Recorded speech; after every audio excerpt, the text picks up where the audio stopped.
ماہ رمضان کے متعلق گفتگو چل رہی ہے اور بہت ساری باتیں ہو چکی ہیں۔ آج جس موضوع پر گفتگو کرنی ہے وہ یہ کہ آپ حضرات پچھلے پروگراموں میں سنتے آ رہے ہیں رمضان کی فضیلت کہ رب کی رسول صلی اللہ علیہ وسلم نے ارشاد فرمایا کہ من صام رمضان ایمانا واحتسابا غفر له ما تقدم من ذنبہ، جو انسان ماہ رمضان کا روزہ ایمان اور احتساب کے ساتھ رکھتا ہے پچھلی زندگی کے سارے گناہ معاف کر دیے جاتے ہیں۔ فضیلت سنی ہوگی کہ نبی علیہ السلام ارشاد فرماتے ہیں اے لوگو، جنت میں ایک دروازہ ہے جس کا نام باب الریان ہے، لا يدخلها الا الصائمون۔ اللہ تعالیٰ نے اسپیشل طور پر وہ دروازہ صرف روزے داروں کے لیے تیار کر رکھا ہے۔ روزے دار ہی اس دروازے سے داخل ہوں گے، کوئی اور اس دروازے سے داخل نہیں ہو سکتا۔ آپ نے فضیلت سنی اور ہمیشہ سنتے رہے ہیں کہ نبی علیہ السلام نے ارشاد فرمایا کہ جو انسان روزہ رکھتا ہے، اللہ رب العالمین روزے دار کے منہ کی بدبو اللہ رب العالمین کے نزدیک مشک عنبر سے بھی زیادہ محبوب ہے۔ برابر رمضان کی فضیلتوں میں سنتے آئے ہوئے ہیں آپ کہ اللہ صلی اللہ علیہ وسلم فرمایا انما الصیام الجنہ، روزہ ڈھال ہے، بڑے فضائل ہیں، بڑے خیر و برکت کا عمل یہ ہے۔ لیکن ایک چیز یہاں بہت ضروری ہے کہ یہ روزے کے آداب، روزے کے فضائل اور روزے کی برکتیں اور رحمتیں ہمیں حاصل کرنے کے لیے چند چیزوں سے بچنا بہت ضروری ہے۔ جب تک ہم ان روزہ رکھ کر کے ان چیزوں سے اپنے آپ کو بچائیں گے نہیں، کبھی ہمیں یہ فضیلتیں حاصل نہیں ہوتی۔ یہ اس چیز کا سمجھنا ضروری ہے۔ صرف فضائل کافی نہیں ہے، فضائل سن لینا، فضائل کو یاد کر لینا یہ کافی نہیں ہے۔ فضائل کو سننا بھی، یاد رکھنا بھی اور اس کے حصے میں روزہ رکھنا ضروری ہے، اور ساتھ ساتھ یہ بھی ذہن میں ہونی چاہیے بات کہ روزے کے جتنی فضیلتیں، جتنی برکتیں، رحمتیں ہیں، ان کے لیے شرط ہے کہ ہم روزے کی حفاظت کریں ان تمام چیزوں سے جو روزے کو نقصان پہنچانے والی ہیں، جن کو آداب الصیام کہا جاتا ہے۔ گرچہ روزہ آپ کا باطل نہیں ہوتا، فریضہ ادا ہو جائے گا، لیکن جب تک ان چیزوں سے اپنے آپ کو بچائیں گے نہیں، تب تک یہ روزے کی جو برکتیں ہیں، مغفرت، بخشش، ڈھال بننا، جب تک اس وقت تک کوئی فضیلتیں حاصل نہیں ہو سکتی۔ اس لیے ہم روزہ بھی رکھیں اور بھوکے پیاسے رہیں، لیکن روزے کی برکتیں، رحمتیں اور جو روزے کا کمال ہے وہ مجھے نہ ملے تو ہمیں روزہ رکھنے سے کوئی فائدہ تو حاصل نہیں ہوا۔ اسی لیے ہم آپ حضرات کے سامنے چند وہ چیزیں بھی بیان کر دینا چاہتے ہیں جن سے بچنا بہت ہی ضروری ہے۔ گرچہ روزہ ٹوٹتا نہیں، فریضہ ادا ہو جائے گا، لیکن اس پر اجر و ثواب نہیں ملتا، برکتوں اور رحمتوں سے محفوظ رہیں گے۔ درخت تو ہے لیکن پھل نہیں مل رہا ہے، روزہ تو رکھا لیکن روزے پر کچھ آپ کو ملا نہیں۔ ہم روزہ بھی رکھیں 15 گھنٹے، 14 گھنٹے، پورا ایک مہینہ اس طرح سے روزہ رکھیں اور کچھ ملے بھی نہیں، یہ بڑی بدنصیبی ہوگی۔ اسی لیے نبی علیہ السلام نے ارشاد فرمایا ایک انسان روزہ رکھتا ہے، کم من صائمین، کتنے روزے دار ہیں، روزہ تو رکھتے ہیں، لیکن لیس لہ من صیامہ الا الجوع، اللہ تعالیٰ کے ہاں روزے داروں میں اس کا شمار نہیں ہوتا۔ صرف اللہ تعالیٰ کہتے ہیں فرشتوں کو اس کو لکھ دو کہ ہاں دن بھر یہ بھوکا پیاسا رہا۔ اللہ اکبر، بندہ روزہ رہے، اتنا دیر بھوکا پیاسا رہے اور اللہ تعالیٰ کے روزے دار نہ شمار ہو، یہ بڑی بدبختی ہے دوستو۔ تو اس لیے جو آداب ہم آپ کے سامنے رکھ رہے ہیں، جو چیزیں بتا رہے ہیں، ان کو یاد رکھیں، ان پر عمل کریں، ان سے بچیں اپنے اہل ویال دوست احباب کو بتائیں، امر بالمعروف نہی عن المنکر کریں، تاکہ ان کا بھی روزہ اللہ تعالیٰ کے ہاں قابل قبول ہو۔ وہ بہت ساری چیزیں ہیں، میں نے تقریباً 11-12 چیزیں متعدد احادیث کو سامنے رکھ کر کے ان سے ہم نے اخذ کیا ہے۔ پوری حدیثیں تو ہم بیان نہیں کریں گے، لیکن ہر حدیث میں جو ہمیں خاص چیز ملی ہے ہم نے وہی نوٹ کیا ہے، وہی آپ کے سامنے رکھتے ہیں۔ نمبر 1، پہلی چیز دوستو، اللہ کے رسول صلی اللہ علیہ وسلم نے ارشاد فرمایا اذا کان یوم صوم احدکم، بڑی مشہور حدیث ہے، اذا کان یوم صوم احدکم فلا یرفث۔ پہلی چیز کہ جب تم میں سے کوئی انسان روزہ رکھے تو روزہ رکھ کر کے رفث نہ کرے، رفث نہ کرے۔ یہ رفث ایک ایسا لفظ ہے جو قرآن میں بھی استعمال ہے اور حدیث کے اندر بھی۔ اللہ رب العالمین نے سورۃ البقرہ میں جہاں حج کا تذکرہ کیا، حج کے احکام اور آداب بیان کیا، ہم فرمایا فلا رفث، الحج اشہر معلومات فمن فرض فیہن الحج فلا رفث۔ جو حج کا ارادہ کرے، حج کا احرام باندھا، تو اسے چاہیے کہ رفث نہ کرے۔ تو روزے دار کو اپنے روزے کو کامیاب بنانے کے لیے سب سے پہلی چیز جس سے بچنا ہے وہ کیا ہے؟ رفث سے بچنا ہے۔ اب رفث کس کو کہتے ہیں؟ رفث کس کو کہتے ہیں وہ سمجھنا ہے۔ رفث کے ایک معنی تو رفث کا معنی اور مطلب یہ ہے کہ بے حیائی اور بے شرمی کی باتیں کرنا، گندی باتیں کرنا اور بری زبان استعمال کرنا، یہ ایک مطلب ہے۔ اور بعض اہل علم نے اس کی مزید وضاحت کی۔ رفث کہا جاتا ہے ہر گندی بات، بے حیائی بے شرمی کی بات کرنا، اس کو رفث کہا جاتا ہے۔ اور بعض اہل علم نے کہا رفث یہ بھی ہے کہ انسان اپنی بیوی کے ساتھ، اپنے دوست احباب کے ساتھ ایسی گفتگو کرے عورتوں کے متعلق جس سے انسان کے شہوات اور جذبات ابھرتے ہیں۔ انسان ایسی باتیں گفتگو کرے جس کا تعلق میاں بیوی کے خصوصی تعلق سے ہوتا ہے، جس سے انسان کے جذبات، جنسی خواہشات ابھرتی ہے۔ ایسی باتیں کرنے سے روزے کی حالت میں اللہ کے رسول نے منع کر دیا، فلا رفث اذا کان یوم صوم احدکم فلا یرفث۔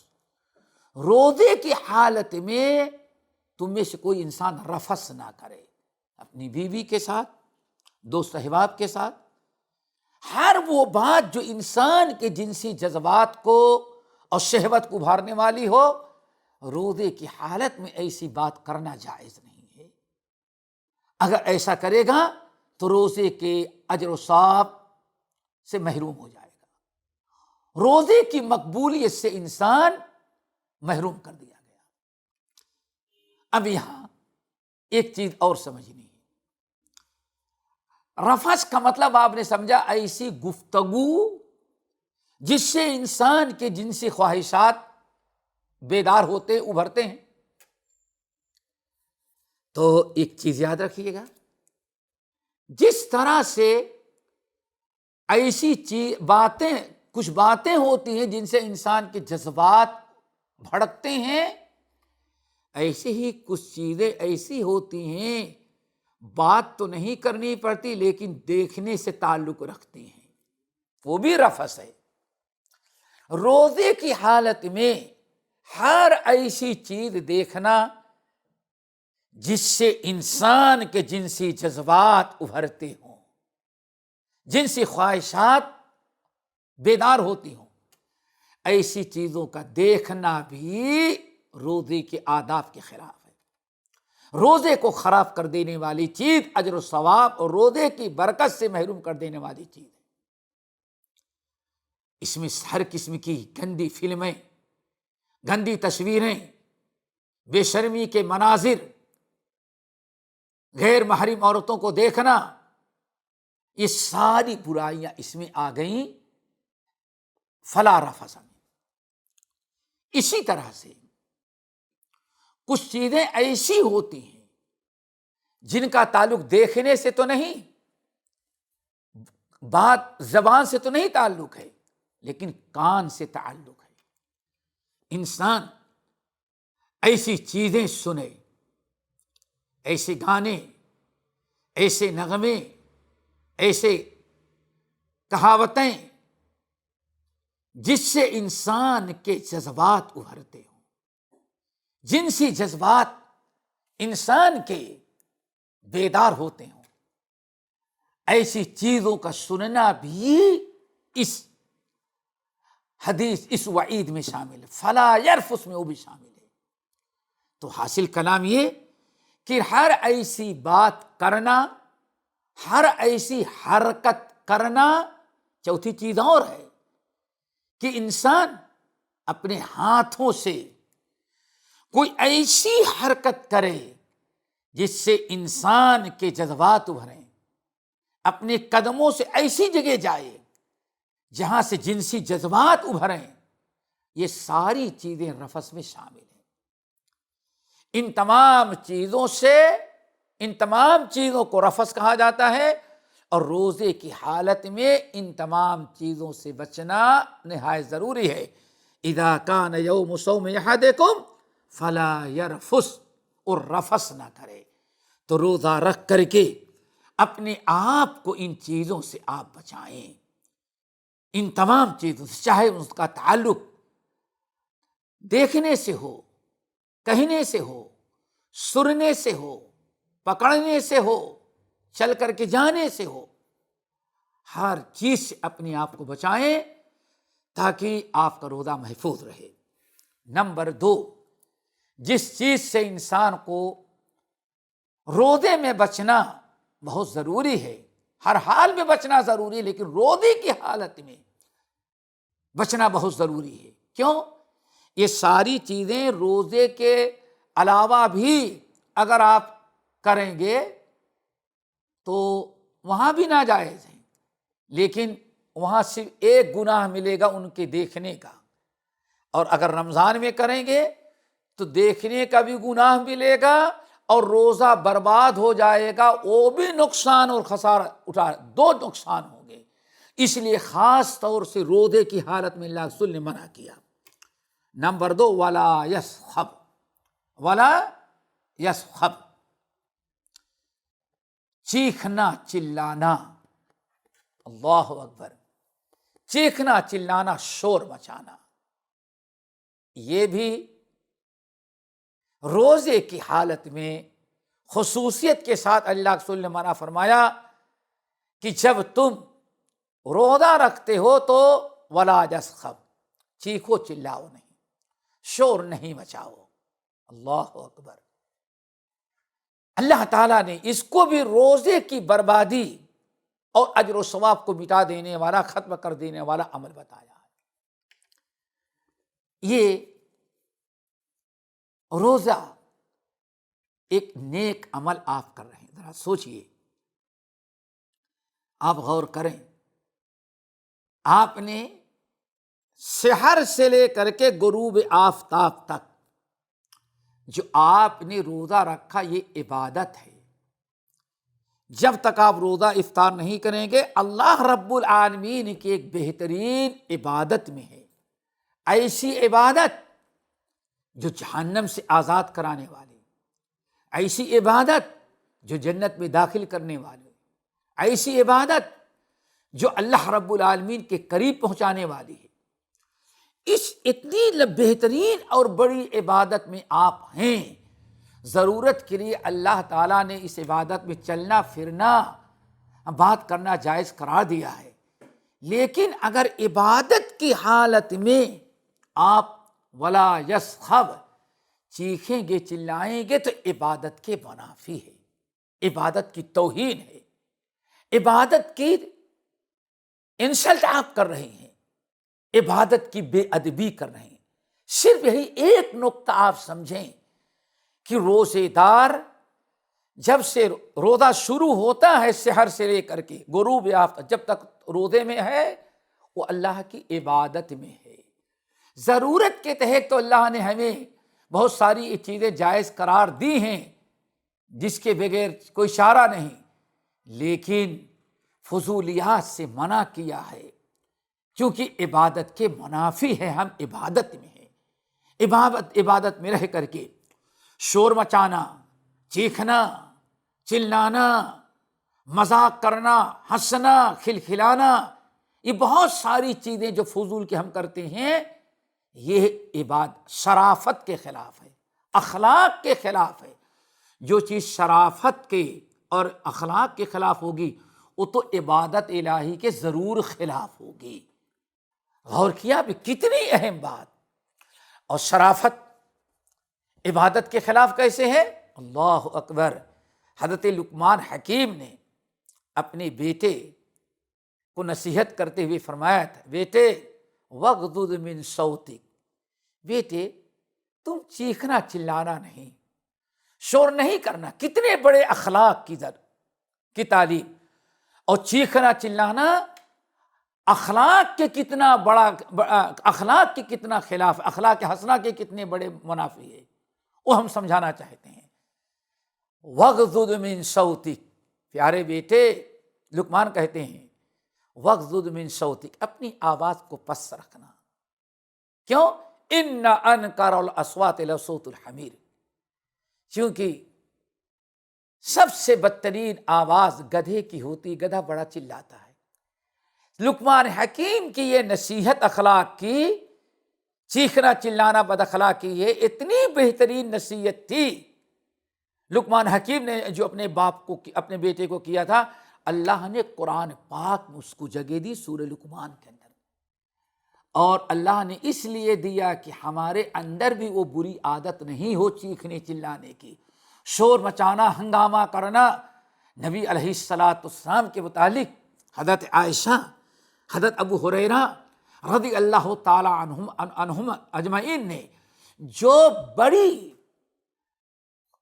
آپ کی سیرت اور آپ کے اخلاق حسنہ بیان کیا ہے، ان میں ایک چیز ہے بھی ولا سخابا فی الاسواق، اللہ کے نبی تو اتنا اخلاق والے تھے کہ بازار میں بھی کبھی چلا کر کے بات نہیں کرتے۔ اللہ اکبر۔ عام حالات تو جانے دے، بازار میں ہر آدمی چیخنے چلانے والا ہو جاتا ہے، بازار میں بھی اللہ کے رسول چیختے چلاتے نہیں تھے۔ تو یہ اخلاق حسنہ کے خلاف ہے۔ اسلام ہمیں روزہ ہمیں اخلاق سکھاتا ہے، یہ عبادت کے خلاف ہے۔ روزہ ہمارا عبادت میں ہے، اس لیے روزے کی حالت میں سخابن چیخنا چلانا اللہ کے رسول منع کے فرمان ولا یسخب، روزے کی حالت میں کبھی چیخنا چلانا نہیں، کبھی شور نہیں مچانا، آواز کو پست رکھنا۔ یہ سوچ لینا کہ ہم عبادت میں ہیں، عبادت میں کیسے چیخیں چلائیں، عبادت کے منافی ہے۔ یہ دوسری چیز ہے جس سے ہمیں بچنا چاہیے، کیا؟ سخب، چیخنا چلانا۔ اور ایک بات اور بتائیں، واللہ سنن ترمذی کی حدیث، ہمیں بہت زیادہ چیخنا چلانا، شور مچانا، بات کرنے سے بچنا چاہیے۔ اللہ کے رسول نے ارشاد فرمایا بہت زیادہ چیخنا چلانا، بات کرنا، بات کرتے ہی چلا جائے انسان، اللہ کے رسول نے ارشاد فرمایا اس سے انسان کا دل مردہ ہو جاتا ہے۔ تو ہمیں روزے کی حالت میں خاص طور سے اس کی پابندی کرنی، اتنی پابندی کہ ہم رمضان کے بعد بھی چیخنے چلانے والے نہ رہ جائیں۔ نمبر 3، جس چیز سے ہمیں بچنا ضروری ہے، ولا یجہل، ہم جہالت اور نادانی نہ کریں۔ روزے کی حالت میں جہالت اور نادانی سے بچنا بھی ضروری ہے۔ ان آداب کا خیال رکھیں، اور بقیہ آداب ہے انشاءاللہ اس کو ہم اگلی نشست میں بیان کریں گے۔ اللہ تعالی ہم سب کو عمل کی توفیق نصیب فرمائے۔ اللہ تعالیٰ روزہ رکھنے کی بھی توفیق دے رہا ہے، دعا کریں کہ اللہ تعالیٰ روزے کے آداب اپنانے کی بھی ہم لوگوں کو توفیق دے۔ اقول قولی ھذا واستغفر اللہ من کل ذنب واتوب الیہ۔